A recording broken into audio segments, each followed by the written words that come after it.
Halo Sobat Kebuzen, kembali ketemu lagi dengan Pak Maman. Beliau seorang pakar dalam bidang pembuatan pupuk organik cair sekaligus pengolahan lahan dan untuk perawatan tanaman baik itu sayuran, buah-buahan, bunga-bungaan ya Pak ya, berbagai macam. Dan sekarang kita beruntung bisa berada on the spot di lokasi Pak Maman sedang beraksi dibantu oleh Pak Jono di belakang untuk mengolah lahan yang tadinya tidak terpakai, lahan yang tadinya sudah dibiarkan banyak tumbuhan liar gitu ya. Iya. Sekarang akan beliau rubah menjadi taman perkebunan pertanian organik. Dengan pertanian organik dengan menggunakan pupuk organik yang akan menghasilkan sayuran ya. Buah-buahan yang sangat sehat untuk dikonsumsi. Nah, Pak Maman, ini lagi diapain tanahnya? Nah, ini kebetulan pekerjaan sekarang ini lagi mulai pembukaan lahan ya. Ini pembukaan lahan. Jadi tahapan-tahapan yang pertama kemarin sudah kita sampaikan, yaitu kalau dalam membuka lahan kita harus perhatikan beberapa unsur ya. Yang pertama adalah sumber air ya Pak. Oke, yang pertama sumber air. Oh, makanya ada selang ini ya? Ya, makanya dari mana air itu yang terdekat ya. Kita ke lahan itu kita cek pertama kali ya. Dicek ya. Kedua itu harus ada kolam ikan. Kenapa kolam? Ya? Kalau kolam ikan, karena kolam ikan itu berfungsi untuk sebagai tabungan air. Apalagi nanti di saat pada musim kemarau. Kalau misalnya teman-teman mau bertani di lahan yang luas ya, itu wajib harus ada kolam. Nah, berapa porsinya Pak? Nah, kalau untuk luasan kolamnya itu 25% dari lahan yang ada ya. 25% dari lahan. Kalau misalnya lahannya 1 hektar berarti 250 meter persegi ya. Untuk lahan kolam ikannya. Nah, kedalamannya itu berapa senti atau berapa meter ya. Nah, itu kolam ikan tuh yang ideal itu lebih dalam lebih bagus. Minimal 2 meter. Minimalnya 2 meter. 2 meter ya. Itu. Jadi lebih dalam lebih bagus. Ya, karena berarti kan kandungan airnya lebih banyak yang bisa ditampung ya. Yang pertama, kita kandungan air volumenya lebih banyak. Kedua, kalau kita ternak ikan, khususnya kayak ikan gurame ya, itu pertumbuhannya lebih cepat. Ya, karena dia bisa lebih dalam ya, betul. Gitu. Ya, itu kenapa harus lebih dalam, karena itu supaya volumenya bisa banyak ya. Untuk kolam ikannya. Kemudian yang ketiga yaitu tempat untuk pembuatan pengomposan atau pupuk kandang, pupuk kandang padat ya. Nah, itu kita sedang persiapkan itu untuk pengolahan pengomposan pupuk kandang padat dengan cara tradisional. Nah, mungkin nanti tayangan video berikutnya nanti kita tayangkan ya. Oh, bagus. Baik, yang pertama harus ada sumber air ya. Air. Yang kedua harus ada kolam ikan ya. Kedalamannya minimal 2 meter ya. Dan yang ketiga, tempat untuk membuat pengomposan. Ya. Nah, sekarang kayaknya semua sudah disiapkan kecuali kolam yang belum ya? Belum. Oke, nggak apa-apa, nanti kita cari. Sekarang ini kita akan melakukan cara aplikasi pupuk organik cair pembenah tanah. Yang kemarin kita bikin ya. Di video sebelumnya ya. Nanti bisa dilihat di video ini ya, bagaimana pembuatan pupuk pembenah tanah. Ya. Jadi kebetulan hari ini itu sudah umur 14 hari. Pas tanggal 14 hari ini. Karena kemarin kita buatnya tanggal 1 Desember ya. Sekarang tanggal 14 Desember, pas 14 hari umurnya ya. Jadi sudah bisa langsung diaplikasikan. Sudah bisa diaplikasikan. Nah, bagaimana cara aplikasi? Mari kita ikuti ke belakang ya. Langsung kita lihat bagaimana Pak Maman in action untuk memanfaatkan pupuk pembenah tanah yang sudah dibuat pada 14 hari yang lalu. Jadi tepat 14 hari. Saksikan terus videonya. Baik, Assalamualaikum warahmatullahi wabarakatuh. Selamat siang. Salam organik. Nah, ini hari ini saya lagi mau aplikasi pupuk pembenah tanah ya. Pupuk organik cair pembenah tanah di lahan yang kemarin kita videokan sebelumnya, yang tadinya lahannya kosong dan belum diapa-apakan, sekarang sudah mulai diapa-apakan. Nah, ini salah satunya adalah kita buat galian seperti ini ya. Ini nanti untuk bedengan. Jadi saya gali sedalam 40 cm ya. Nah, nanti tanah ini yang habis galian ini kita campur dengan pupuk kandang ayam, pupuk kandang kambing, pupuk kandang sapi. Jadi 3 macam. Terus berapa dosisnya, takarannya? Ya, untuk pemula, teman-teman petani, ya, silahkan lakukan adalah 1-1-1 aja. 1-1-1 banding 1 banding 1. Jadi artinya pupuk kandang ayamnya 1 bagian, pupuk kandang kambingnya 1 bagian, dan pupuk kandang sapinya 1 bagian.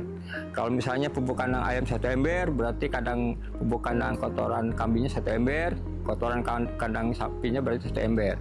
Ya, nah ini contohnya, tapi yang sudah difermentasi sebelumnya. Nah ini contoh adalah pupuk kotoran kotoran kambing, ayam, sapi yang sudah difermentasi ini.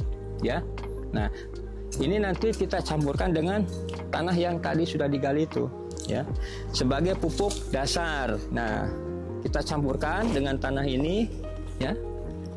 Ini adalah pupuk kandang ayam, kambing, dan sapi yang sudah difermentasi. Baru kita aduk dengan tanahnya secara merata.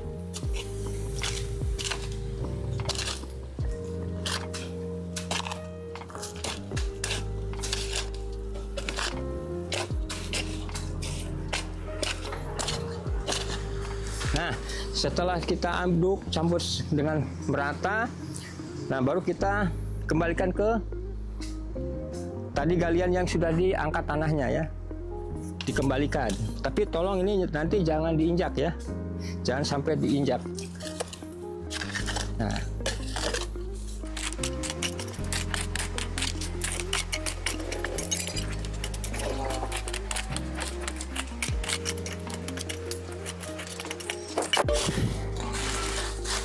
Nah, kemudian tahap berikutnya kita sudah membuat yang namanya pengomposan dari sampah-sampah daun yang ada di sekitar lahan ini, dan ini sudah kita lakukan pengomposan selama 2 bulan, ya, kurang lebih 2 bulan ini, sehingga kita udah hancur ini, ya.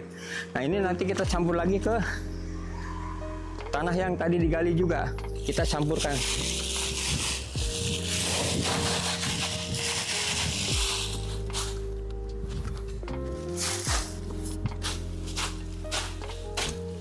Kemudian setelah kita campurkan kompos-kompos ini, daun-daun yang kering yang sudah pengomposan, ya, lalu atasnya nanti kita tutup dengan tanah, ya, dengan tanah.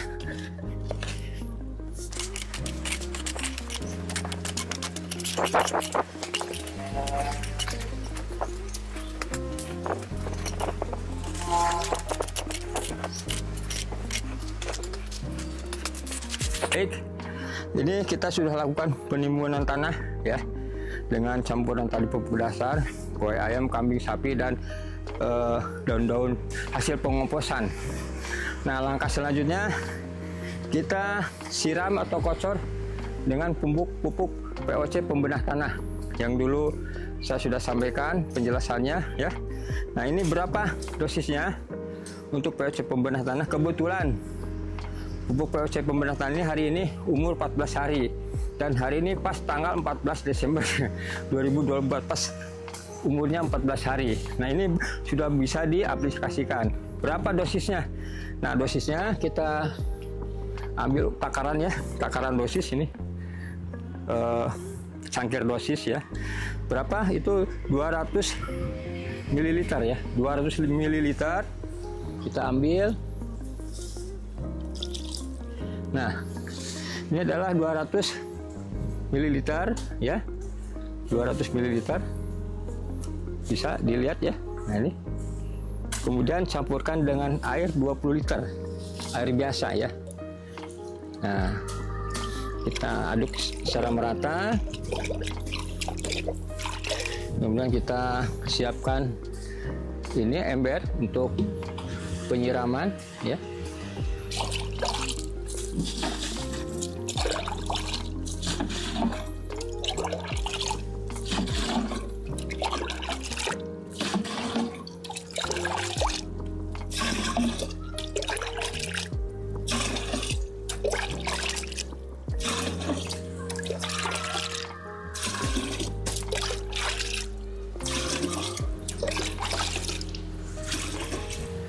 Nah, ini baru kita siramkan ke tumpukan tanah tadi yang sudah kita aduk, ya, secara merata.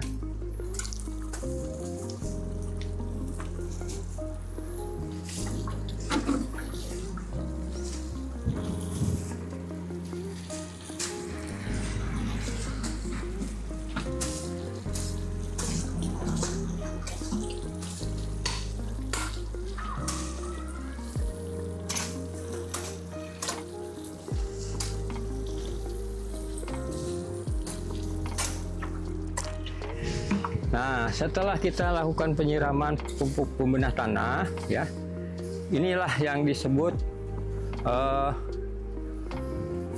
kali cangkul tanah subur selamanya, yaitu nanti yang tugas mencangkul dan membuat kesuburan tanah itu adalah pembenah tanah tadi. Ingat, pembenah tanah ada 3 unsur, ya. Yang 3 unsur itu berbeda fungsinya. Yang pertama adalah dari humus bambu, ya, yang fungsinya untuk merubah tanah yang keras menjadi gembur.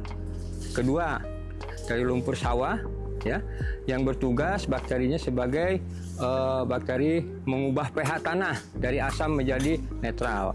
Dan yang terakhir adalah itu dari nasi-nasi bekas, ya, nasi-nasi basi, yaitu fungsinya untuk merubah yang tadinya di dalam tanah tidak ada unsur hara, jadi banyak unsur hara, ya. Nanti inilah pembenah tanah yang bekerja untuk selanjutnya. Hanya 1 kali cangkul saja. Dan ingat, pembenah tanah diberikan kepada lahan itu 1 bulan sekali, ya. 1 bulan sekali kita wajib diberikan. Nah, itu makanya setiap petani saya sarankan harus ada pembenah tanah. Itu bahannya murah dan mudah, bahkan gratis kok itu, ya. Kalau mau belajar bisa nanti datang ke tempat saya di alamat ini, ya, dengan nomor handphone yang ada di bawah ini nih, ya. Silakan, ya. Teman-teman, kalau memang mau mengikuti seluruh video yang saya tayangkan dari mulai awal sampai akhir, ya, dari mulai pembenahan tanah sampai penanaman, sampai perawatan dan sampai pemanenan, ya, tolong like, subscribe di channel ini untuk mendapatkan video-video berikutnya. Terima kasih.